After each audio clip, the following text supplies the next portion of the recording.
Greetings. Now we're into chapter 2, culture.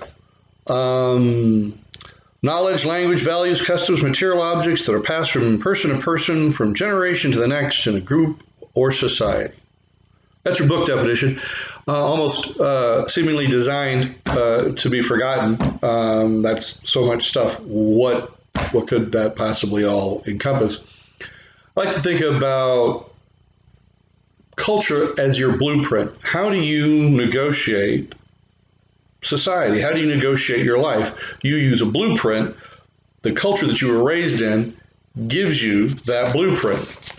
So, for instance, I've been struck by how people cross the street. Here in America, you go up to a street sign since a very early age, go to the streets, and you look both ways, right? That's the standard way of crossing the street. While traveling in Germany, I was at a street corner, and there was no traffic, but there were two people standing in line because the signal across the street said, "Don't walk." So, of course, being an American, I look both ways, no traffic. I start walking across the street. Behind me, I hear this, and they're scolding me. They're scolding me because I'm crossing against the red signal.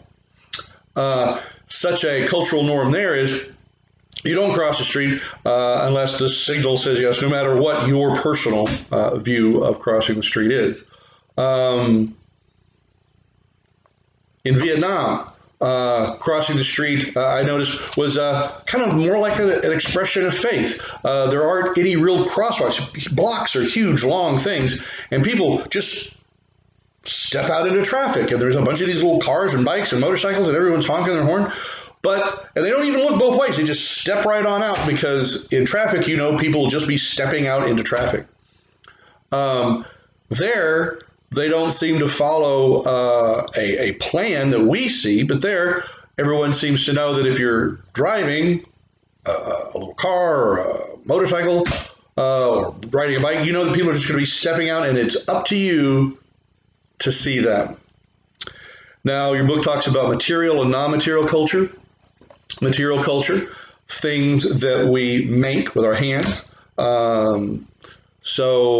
Forks and knives and dinner plates, those are all material cultures, things that we've made. Non-material culture are ideas, laws, poetry, music, philosophy, religion.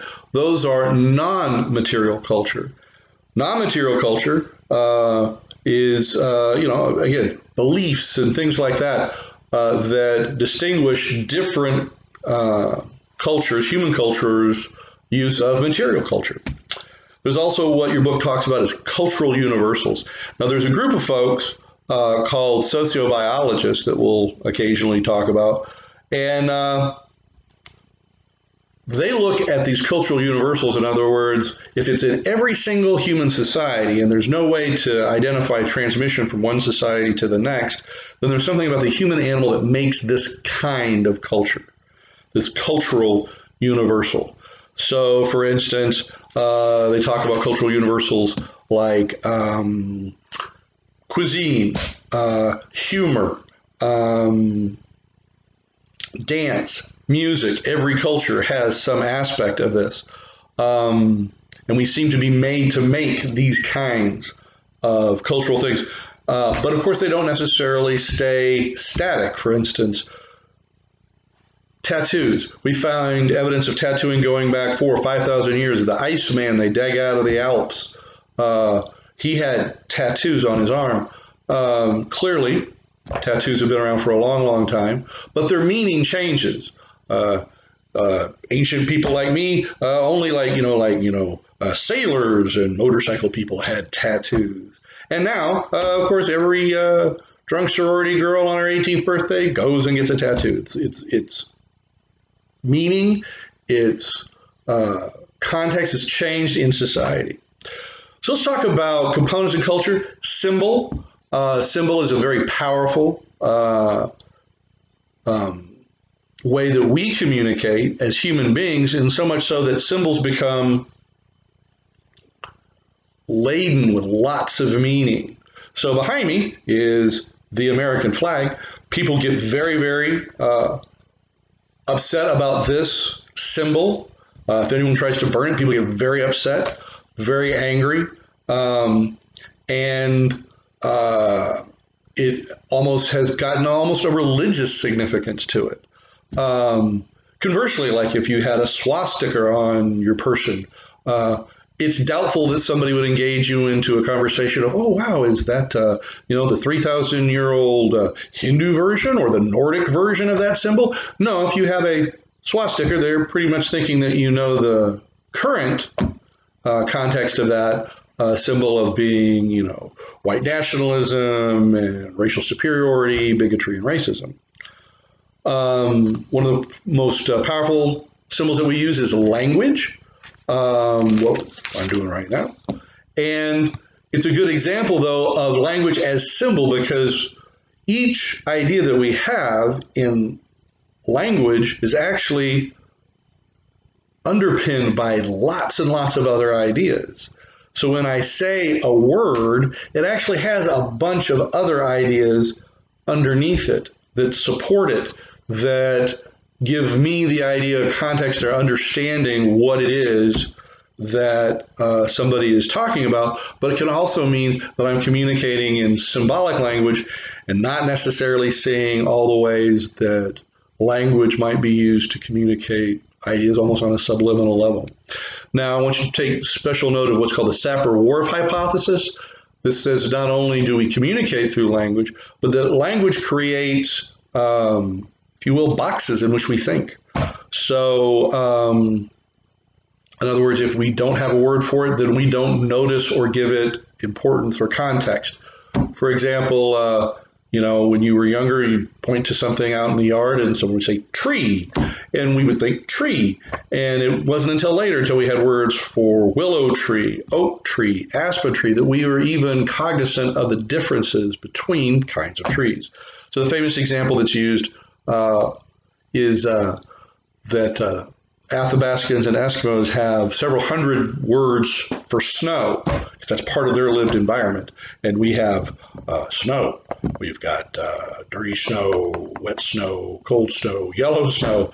That's about it. We don't have a lot of words for snow. But their environment is completely based on a frozen world in which different kinds of snow mean different kinds of things. Spring snow, hard winter snow, maybe snow that polar bears sleep under, things like that. So snow means a whole lot. And I'm sure that they would be equally fascinated about why we have so much interest in words for grass. Like, why do you have so much words for grass? Ryegrass and Kentucky grass and Augustine grass and Bermuda grass. And, they would probably be very puzzled by why do you care about that? And, we put it in our yards and we mow it and we worry about it. And, do you do anything with it? No, we just leave it in front of the yard and mow it and worry about it. They would at least say, well, we use snow in our environment. It's important to know. You get several words for grass.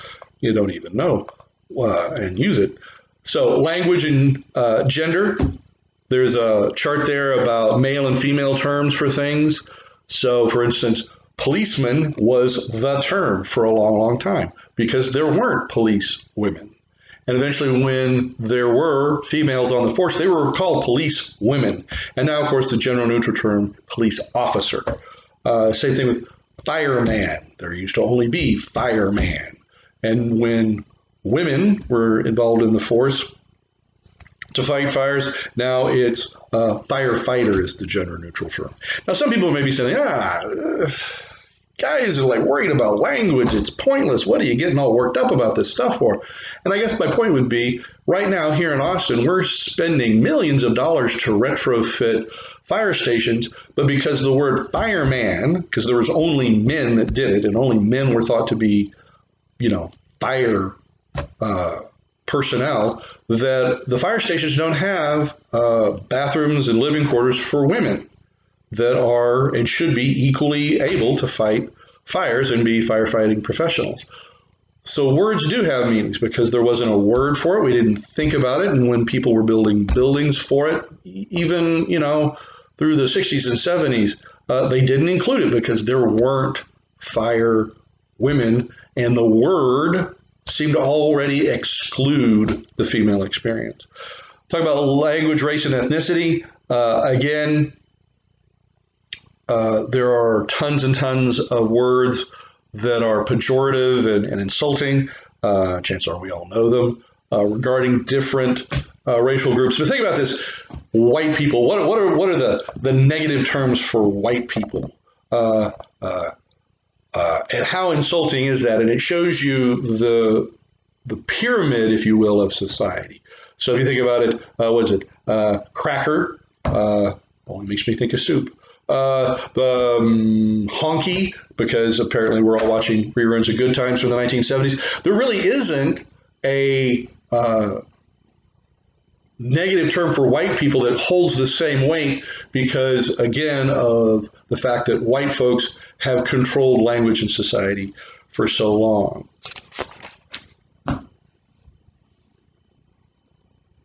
So quickly, there's a discussion of values. All cultures have values. A guy named Robin Williams, no relation, came up with 10 core what he thought of American values. And I'm going to have you remember 1, 7, and 10 in particular. Individualism, we're almost cult-like in our view that it's all about us, and we don't think in terms of commonality or society or the common good. Equality, but an interesting kind of equality, not equality of outcomes, but the sort of mythical, oh, well, everyone's got the same chance, without us even really thinking about that it's silly, oh, well, anybody can grow up to be president. Again, how many non-millionaires have become president in the last 40, 50 years? Very few. I believe it's one. I believe Jimmy Carter was our only non-millionaire. And then there's ethnocentrism, belief in group superiority, almost a badge of membership is the idea in American society that other groups are below us and that you become an American when you have a group to hate. Like the Irish were hated by the English, that's my background. And until we had the Germans arrived in 1870, and then the Irish had a group to dislike and feel superior, and they probably felt more like Americans. Anyway, that's part 1, and we'll get to part 2 next.